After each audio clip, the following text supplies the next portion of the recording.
Hello, this is Canonical, the podcast that takes literature out of the classroom. I'm James Xiao, and with me are my co-hosts, Iad Darris and Sam Spieler. Yo, hey. Yo. Hello, Iad Darris and Sam Spieler.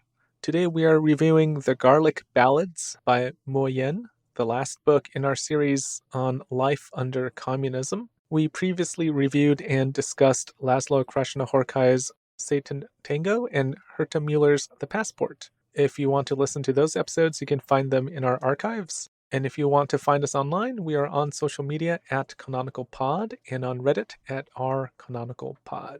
So this book was my pick for our series. I picked this book mainly because I wanted to read Mo. I haven't read any books of his before. Have either one of you read any Mo? Neither have I. This is my first time. No. I remember considering picking Red Sorghum for some series we did earlier, but choosing something else instead. He's probably the most famous Chinese writer, I'd say, aside from the genre writers like Liu Cixin, who wrote Three Body Problem. I'd say Mo Yan's probably the most famous literary writer in China. Definitely the most famous that's still working today, yeah. Mo Yan's actually not his real name. There's that story about his mother. He had a habit for talking too much in public, so his mom gave him this name saying, "Don't speak." And then he took it on himself as kind of like an ironic sort of thing, given his job as a writer. So it wasn't out of self-preservation? I don't think so. I think it was more like a nod to his mom. And I also think he changed it legally so that he could publish under Mo and still get checks that he could cash. So legally, I think he is Mo now. So I guess he's a mama's boy then? Like this is what we're learning about Mo. Well, his birth name was Guan Mo, and he was born in 1955 to a family of middle-class peasants. I think middle class in this case is not what we would think of when we think middle class, because he's still a peasant, so it's still a rather impoverished kind of upbringing. He's more well-to-do than your dirt-poor Chinese farmer during the 1960s. Like, he's got connections to the government and all. He grew up during the Cultural Revolution and began writing fiction while being employed as a teacher for the PLA, that's the People's Liberation Army. His first novel, Red Sorghum, was adapted into a very popular film by Zhang Yimou, and this launched both of their careers. In 2012, he won the Nobel Prize for Literature, an event that was celebrated by the Chinese government but criticized by human rights activists. He's a self-described admirer of Faulkner and Gabe Garcia Marquez. Gabe. How close are you? They're bros. He's a pal. Why don't you like Gabe? Is it because Gabe is kind of like Chad? Like when you hear Gabe, you're just like, oh, that's kind of dickish. It's a very different name from Gabriel. I don't know if it's a full-on Chad, but yeah. It's anglicized, so I guess it's a little bit offensive to call him Gabe. I'd apologize to him, but I don't know Spanish. I'm pretty sure he's also dead, so... And his work has been compared to Joseph Heller and Franz Kafka. I'd say that's probably right. It's kind of absurdist in that way. I mean, this is going to reveal my opinion, but I would say all of those comparisons are very charitable. Yeah, I'd agree. And I guess as a final note, all of his works have been translated by Howard Goldblatt. Something we talked about in our previous review episode about a prize of some dubious nature. Have you guys heard about the Newman Prize? I don't want to turn this into like the crazy literary prizes of the world podcast, but maybe it should. Yeah, this is not a crazy prize. The Newman Prize for Chinese Literature, I think the most surprising thing is it's run by a university, but you would never guess where this university is from. Newman University. Tennessee. Yeah, you're on the right track. It's from Oklahoma, the University of Oklahoma, which I learned today is actually like a a center for international literature, but especially like Chinese literature. I didn't know that they're like well known for this. He won the first ever Newman Prize in 2009. So, all right, he's the most famous Chinese writer. Makes sense. But here's where I cast some aspersions, perhaps, or maybe I devalue this prize a little bit. Guess who was on the judging panel? Howard Goldblatt. Good old Ah, Howie. You kind of look at it askance now, right? Because his private translator was on the panel that awarded the first ever prize and gave it to probably his biggest partner, collaborator. And his paycheck. yeah, I mean, maybe Howard really believes that Mo Yan's Life and Death Are Wearing Me Out was like a great book and deserving of the prize. And after I read a synopsis of that book, I actually am really interested in reading Life and Death Are Wearing Me Out. That book seems way more interesting than the Garlic Ballads. Does sound pretty interesting from what I've read. Another award that he won is the Nushdat International Prize for Literature. Any guesses on which university awards the Nushdat?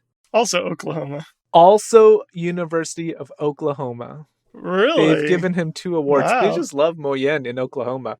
I guess. Wikipedia says that the Nushdat is considered one of the more prestigious international literary prizes, often compared with the Nobel Prize in Literature. Which makes me think someone from Norman wrote this article. Yeah. I have never heard of the Nushdat. But okay. Shows what we know. Their second ever prize was awarded to Gabe Garcia Marquez in 1972, so they're legit. So The Garlic Ballads, his second novel after Red Sorghum, was published in 1988, was banned after the Tiananmen Square massacre, and was unbanned later in the 90s. It documents the events of the 1987 Garlic Glut and the subsequent protests in Shandong province. The novel covers multiple storylines: a forbidden love affair between Gao Ma and Jinju, who was married off in an arranged marriage. Another storyline was Gao Yang, a farmer who was caught up in the riots. And the sort of background main storyline, in some ways, is the Garlic Glut, which resulted in the financial ruin and imprisonment of the farmers who rioted as a result of these government policies. Every chapter begins with lyrics from Zhang Ko, a blind musician who regales his audience about what happened during the Garlic riots. I guess I should also talk a little bit about the flavor of the book. That everything tastes like garlic? Well, yeah. I mean, everything does taste like garlic in the book, right? Mm-hmm. Like, Yeah. people smell like garlic. They often taste garlic.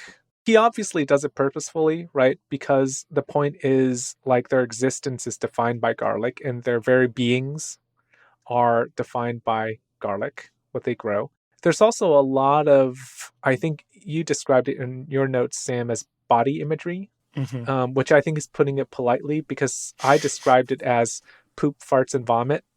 Yes. And I kind of wanted to figure out... Hey, wait. There's piss, too. Oh, a lot of piss. Yeah. I was going to actually put the file through a word search program to see which word came up the most. And by the end, I was like, it's got to be piss or urine. There's way more piss than everything else. But there are a lot of farts. Like, that's got to be number 2. Mm-hmm. And it seems like every time someone does fart, it's a pungent or sickly sweet smell or something that they back up from and then they get used to. Listeners, you can't see Sam, but he actually physically backed up from the mic if the mic farted. I gotta act it out. Yeah. To remind you what a fart is like. Right. So, I mean, that's kind of weird, right? The body imagery, but specifically how viscerally he presents it, because I would say he presents it in a way that's very ungraceful. And I wonder, when I was reading it, I wondered if we should give him the credit of doing this purposefully. Because I think you could always say that it is clumsy. I mean, it is the second novel, and I don't know how good of a translator Goldblatt is. I mean, I assume he's a good translator because he translates like everyone, apparently. and he's won a lot of awards, or his writers have. But I guess I'm inclined to say that he does it purposefully. Like, he has his body imagery presented in a very kind of crude, awkward, uncomfortable way. And I think it's done on purpose. Would you guys agree? I think so, yeah. I mean, I was going to talk about that a little bit in a later episode. Yeah, that's very intentional. It's intentional. I don't think that he includes this in the novel by accident, but I don't think that it's accomplishing what he wants to accomplish with it.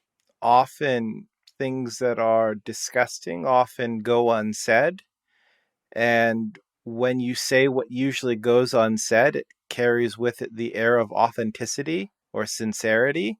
I think that's what he's really going for, but it doesn't really come off. I agree with that, but I also think you can use this kind of crude body imagery in a comic manner. And I think you could understand this book as going for that. Yes, you could. I think, though, that this is tied into a larger project in the entire sensibility, really, that I see in China, which is a glorification of earthiness, like almost aggressively earthy. It's very folksy, and it's like, don't be ashamed of your bodies, and, there's no need to be highfalutin about anything. And that, to me, I think is just really dumbing down the discourse. Like, yes, these things are real, but there's no need to constantly refer to them. There is a writer named Zheng Zhouhe who wrote an essay called Rural Chineseness, Mo Yan's Work and World Literature. And he talks about how Mo Yan performs rural Chineseness. And I think that has something to do with it. I think this is an air that he brings on. And it might not be a whole put on, but it is a performance. Where this kind of verges on in terms of my questioning is, I think we always have to be sensitive to or aware of the fact that the sensibility here is probably very different from our own, especially not just the fact that he's a Chinese writer, but that he's a rural Chinese writer, because he did grow up as a peasant in Shandong province. So in terms of how apart a writer and reader might be, I think this is like very far apart.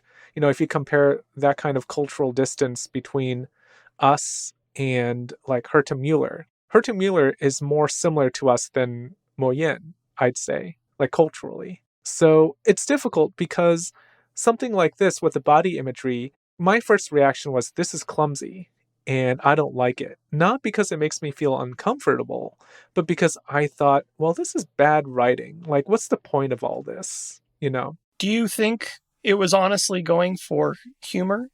Do you think it was actually supposed to be comical? I think it's comic in a certain manner, but not the way that we're accustomed to with kind of like slapstick literary comedy. I think it's comical in a way that it kind of undercuts what one would expect from great literature. Where I question whether or not this is the purpose is, to do that, you have to be a knowing writer. If I were to give him credit, I think he's doing this knowingly, and he's kind of poking at the idea what highfalutin cultural works should be like, and contrasting it to the work of a peasant writer, which is what he is. But to do that, you have to give him a lot of self-awareness, which I think he has.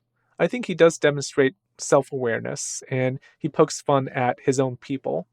So this is my circular way of getting back to my original point, which is it really depends on how much credit you give him. Because I think if you give him a lot of credit, then you could justify it and say, okay, I see an intellectual way to rationalize it. But my initial response to it was, I didn't like it. I thought it was kind of clumsy and not really enjoyable. I mean, if we understand it that way, as a deliberate sort of rhetorical statement against prissy writing, then the real judge of it is whether or not it convinces you, right? Like, for me, I remain unconvinced. I feel like Yes, it can feel perhaps pretentious to have to clean up or sanitize writing to aim for some higher level of discourse. But what do we really lose by cleaning it up in that way? I really feel like by focusing on all of this bodily imagery, we lose the opportunity to dignify these characters and show their struggle in a way that is relatable to the world outside of the peasants of China. My counterpoint would be that this is a fact of life. The bodily fluids that he's presenting. I mean, he also, delves into pregnancy a few times, and there's blood involved as well.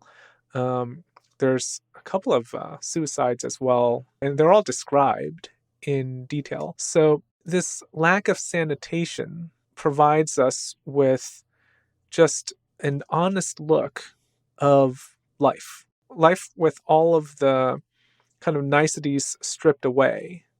And if you pair that with the idea of this being kind of like a documentary novel, it does link together in a way. Because if the goal of this novel is to document reality or what really happened, you could understand this as an unvarnished look at peasant life in Shandong in 1987. And this is like one of those artistic flourishes.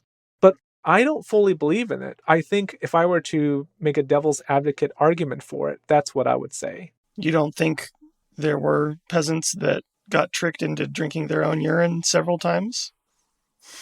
Not once or twice, but several times.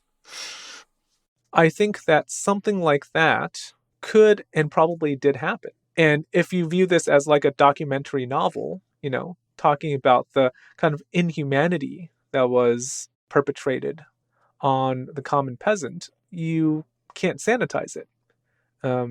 That would be my devil's advocate argument for it. I think to put a name on it, what we're kind of debating here is the virtue of naturalism as a genre of literature. And what I would say is when we avoid this type of detail, we don't forget that these things exist. We don't forget that we live in bodies and bodies have these unpleasant aspects, but rather by not dwelling on it, we can focus on other things. And that to me is really what's at stake here, is that his writing, because it focuses on these things, it can't go for something more. So let's zoom out a bit then and talk about the book as a whole. What did you think about this book? Remember with Muller's book, we talked about how it strikes the same note through most of the book. This is a much longer book, but I felt like it was often striking the same note. There are some passages that have what I would call actual beauty. It did seem like there was just a lot of either crudeness or depressing thing after depressing thing. There's not really any real redemption. It doesn't mean there has to be a happy ending, but there's nothing that really keeps any of these characters going. Would you say that there's an overabundance of pathos in the book? Not just pathos, but very simple-minded pathos. The things that look bad are bad. The few things that look kind of good are good. Nothing is complex. Nothing is nuanced. I think for me, the biggest problem that I had with this book is the pacing. I was never compelled to keep reading. It was a challenge to finish the book because I was bored with it from the beginning. It became good perhaps in the last quarter. The end of the novel was much stronger than the beginning, which is usually the wrong way around. At least if it's good from the beginning, you feel like maybe it's going to get better as I finish it. But here it was just like bad, bad, bad, bad, bad. Maybe it's okay. When you say pacing, what do you mean exactly? Like, what was the issue with the pacing? Was it the multiple storylines? How he managed the movement forward and back? Was it the storylines themselves? Like, you didn't like one of the storylines? Or was it the lack of plot development? Two things. First, I think that he doesn't have enough plot points for the length of book that he has. And the second thing is he tries for a non-linear style and he can't pull it off. I think that those comparisons that you made earlier to Faulkner especially, that's what he's going for and that's what he fails to achieve. I would have been happier to have followed Gauma in a linear novel much more than in this novel. I think I agree with you, because if we just take one of the storylines, like Galma's storyline, it's actually quite compelling and good, setting aside what I thought was an overabundance of pathos. If you look at what actually happens in the plot of his story, I think it's enough to sustain a novel. If we actually look at what happened with the Garlic riots, I think that's an interesting story too. And it can easily be its own novel as well. I think Gao Yang's story is less interesting. I don't really care about his blind daughter. That really hammers in the pathos and the pity and all that. Like, that's kind of an easy, low-hanging fruit story where, really gets your sympathies going. Probably the least interesting story for me. Maybe another way of saying, because I agree with you, yet another way of saying it is he fails to intertwine them in a way that's intellectually compelling. There's enough plot for me to get me to flip the pages, but that's all there is, really. Like, I want to find out, well, how did Galma end up from the beginning of the novel to the end of the novel? Like, how did he end up in this place? That's kind of interesting, but intellectually, it's not interesting enough. Yeah, I think I agree. Because of the overabundance of pathos, I felt like I needed to look for nuance. And I think there is nuance, but I also don't know how much of it is baked in and how much is me looking for it. For example, there are some ironic passages, and I think it's intentional, but I also feel like I'm bringing a lot to the text at times. I think that the absence of nuance is not just a missed opportunity, but in this novel, the absence of nuance is actually a serious problem. And for me, the biggest example of that is the Fong family. This is Jinju's family. The perhaps central plot of the novel is how Galma wants to marry her, but she has been promised to another family. And him pursuing her takes her away from that arrangement.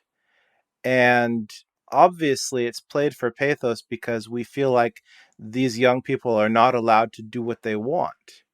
But the nuance that is really missing is, why is it perhaps good or desirable for her family to have arranged a marriage for her?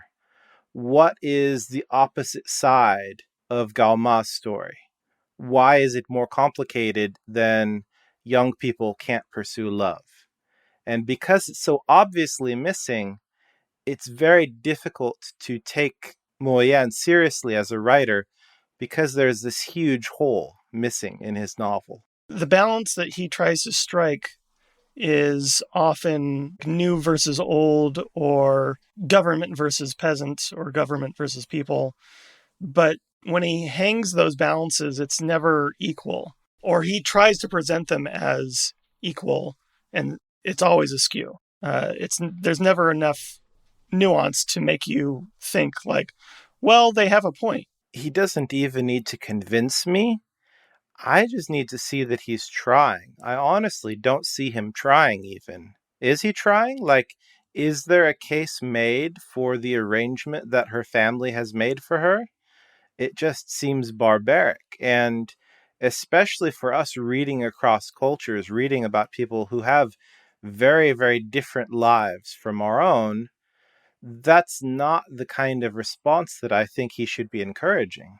So, specifically, though, I mean, in the book, he does talk about why they arranged the marriage, which is how it's beneficial for her older brother, who's lame in one leg, I think, right? Right. So it is justified, but I think what's missing in what you're saying here is that we want to know why this justification is worth it. Because we know the reason why they do it, but we don't know why this is so important. What we want is more than just a really basic justification for plot. Like, we know it's important because without this arranged marriage, he can't get married. No one wants to marry this guy with a bum leg, right? So she's sacrificing her own happiness for the happiness of her family. Yeah. All three of us are looking for something more than that. I think it needs to be intellectualized to some degree. I think that for any reader who is not from exactly the same circumstances, the way that her life is presented is very clearly inferior to a life of pursuing love.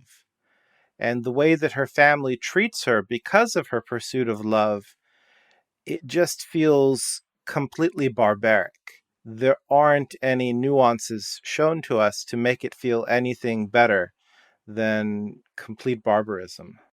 So, what did you guys think about the magical aspects of this book? The Gabriel Garcia Marquez part. And I guess I'll say that it's magical of a sort, because sometimes you could describe it as the character hallucinating, but there are other times where it's obviously not a hallucination. So something weird is going on, something that is not entirely realism, I'd say. You can't always explain it away. Right. The Nobel people described it as hallucinatory realism, I think. Is that what it was? Yeah. And I think that's very apt. I don't think it's magical realism per se. Not most of the time, anyway. Some of the really nice passages do have this hallucinatory feel. Like, one of them is when they are in the jute fields. And it does make for very nice reading, but it also often is confounding to me as a reader, because I don't really understand what I'm looking at. There are those scenes that feel like they could be between hallucinatory and something supernatural. But then there are other scenes that are just kind of confusing, that aren't supernatural. It's just the character is either in some kind of dream state, or they are just hallucinating because who knows why. They're upset or they're hungry or something, but it's not very clear. So they make for interesting passages, but I don't know if they make for good passages all the time. On the level of just writing, do you think that the prose is particularly good? Not usually for me. There are passages that I did truly enjoy, like that jute scene, even though that was confusing to me at first. Once I went along with it, I enjoyed that scene a lot. But on the whole, no. I don't know if this is something that we can fault Mo Yan with, or if this is Goldblatt's fault, but I just felt like there was no rhythm to the sentences.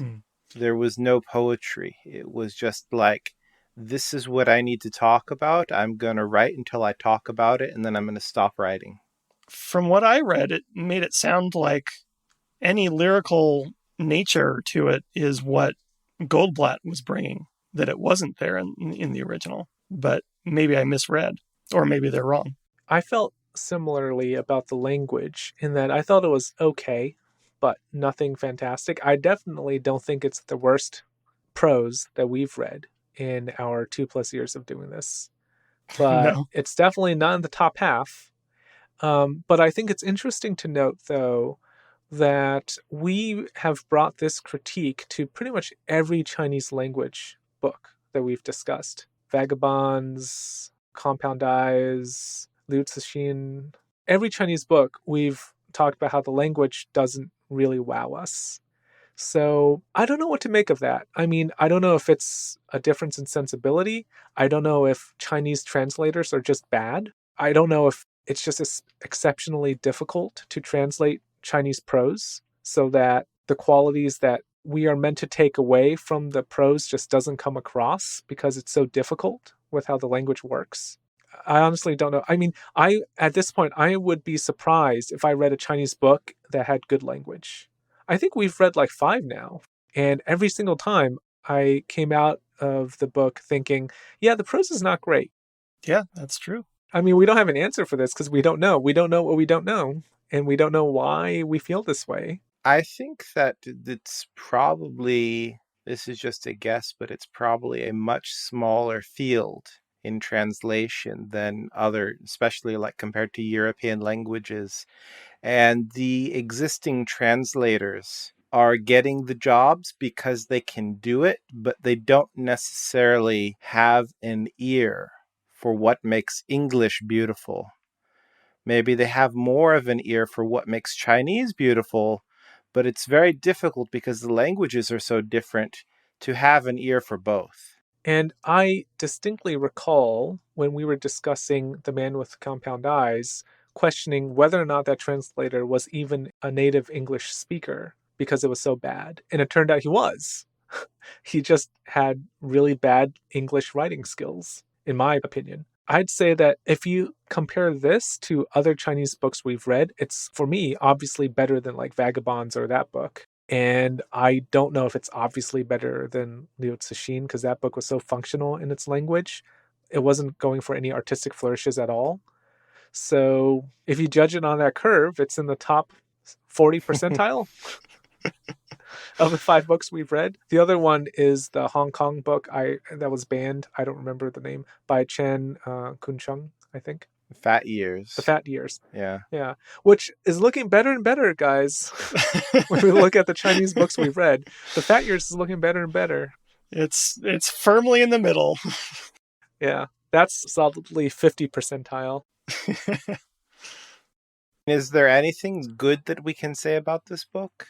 I think that it's a lesser novel.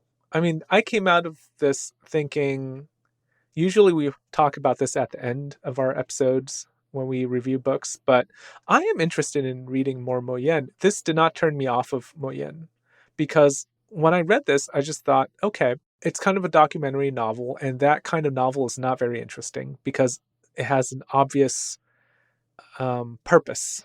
You know, a novel with a purpose is always kind of boring. And if your purpose is to stand up to the government version of events by portraying the peasant experience, by showing how peasants were oppressed by the local government, then you're writing with that purpose and it's going to feel a certain way. And it's kind of propaganda, like reverse propaganda in this case, I'd say. With that kind of handicap, the book is always going to be kind of annoying for us. You know, like it's not the kind of book we like. So I kind of left the book thinking, okay, like I'm not totally off of Mo Yan. I think I'm way more interested in the other book that's like 500 something pages that we mentioned earlier. Life and Death are wearing me out.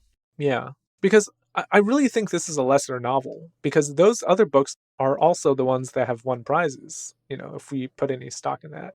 The Garlic Ballads won nothing. Yeah, I don't know. I saw people talking about this as a lesser work as well, and yet I still don't feel a strong urge to read more. I would guess if he were a major talent, there would be some trace of it in everything he made. But because there is very little, if anything at all, in this novel to recommend it, I really doubt that I would find something in another novel of his. That said, I have this weird kind of sense of intellectual duty to give him a chance, especially because he's won the Nobel Prize. I will probably read at least part of probably Red Sorghum at one point in the future, but on my list, it's nowhere near the top. See, I think the problem is we should not be reading, or when I say we, I guess you in this case, should not be reading Red Sorghum, because I think, as I understand it, his writing changed and his sensibilities changed. I think his later novels are actually more, I don't know if experimental is the word, but he takes different kinds of risks.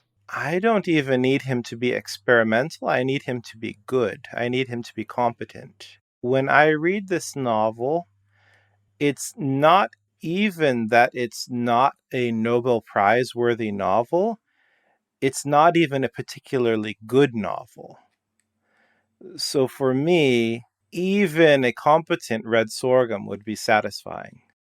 So in our upcoming episode, we are going to discuss the politics surrounding Mo Yan's novels. In fact, most of the discussion around Mo Yan deals with his relationship to the Chinese government. If you just Google Mo Yan or use Ask Jeeves to find Mo Yan, you'll find that the first results always have to do with whether, he's a communist shill or not, etc. So while the politics of the writer is obviously fair game for critics, and we talk about it all the time, right? Do you think the political scrutiny of Chinese writers in particular has gone too far? Possibly. It does seem like there's more put on Chinese writers than there might be on writers in other places, for example, in the US. I think a lot of American readers especially fetishize individualism, and they fetishize the idea of a person doing battle with a society that wants to put him down. But they don't really understand the stakes involved for people in other countries and how it really puts a lot of other parts of life in jeopardy to take a stand that way. And it is, in fact, too much to expect from everybody to do that all the time. I think there are some aspects to Mo Yan's life that are worth that scrutiny. But at the same time, I don't know that he invites it as much as people say he does. Yeah, he personally is a special case because he is not just remaining silent, as his name might indicate. He is actually quite involved with the Chinese government and the Chinese government's policy. So he's not a detached observer, which makes criticism of him more valid than it would be of somebody else.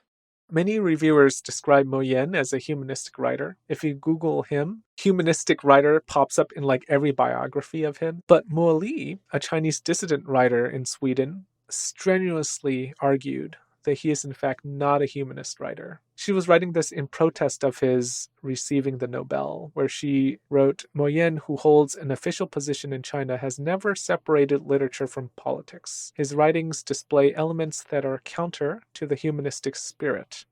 These elements include his support for centralized government control, his petty nationalistic sentiments, his glorification of violence, and his idea that people should be resigned to their fate. So when I read this, I did not see this in the Garlic Ballads. I thought she was way off. What did you guys think? I agree with her first sentence, and then after that, I disagree. The factual sentence that he holds an official position in China? That's what you agree Well, that he has never separated literature from politics. I think that is true, and without really knowing his other work, I imagine that it is still true. But I agree with you, James, that the rest of this is very wrong, at least in terms of the Garlic Ballads. I think it would be worthwhile to just kind of figure out what we mean when we talk about a humanistic writer. Like, to my mind, he is a humanistic writer because he focuses on the way things impact the individual human being. He doesn't care about social structures in his work. He doesn't care about abstract notions of good or bad. So in that sense, he is very clearly humanistic. But I think where she's differing is she has pulled back to a very, very wide angle view of him and his life. And at that level, yes, but I think it's the separation of his work and his life that make the difference. The problem is, should we evaluate him on his work or on his life? I think it's just impossible for us to make that separation. I will say that the people who always seem to have something to hide or something that they don't want to talk about are always the ones who say, let's just talk about the work. Don't talk about my life. And that, to me, again, sets off my bullshit detector. Mm-hmm. So I don't think that she's wrong, but I just think that she's talking about two things at the same time. So she's right in two different ways. Or she's right in one way and wrong in another way. Or wrong in both ways. Yeah, I mean, if you read the Garlic Ballads, you would not say that this is a writer who is really supportive of the Chinese communist government, right? Like, can you discern any political stance from the Garlic Ballads beyond the local government is incompetent and cruel? No. No. I would say, just from the context of one novel, it doesn't seem appropriate. But I will say that there's a whole lot more Moyen out there that I haven't seen, which could definitely sway me. Well, we've got a lot to talk about because we're going to touch on censorship in upcoming episodes and politics. So let's stop here. Thank you for listening. If you thought we were out of bounds on this review, you can let us know on Reddit or on social media at Canonical Pod. You can also give us a nice review on Apple or your podcast platform of choice like YouTube. A lot of people are listening / viewing us on YouTube. Next week, we'll be back with more Moyen, Mo. If you're interested in joining our discussion, go ahead and find a copy of this book. Till then, happy reading. We'll talk to you soon.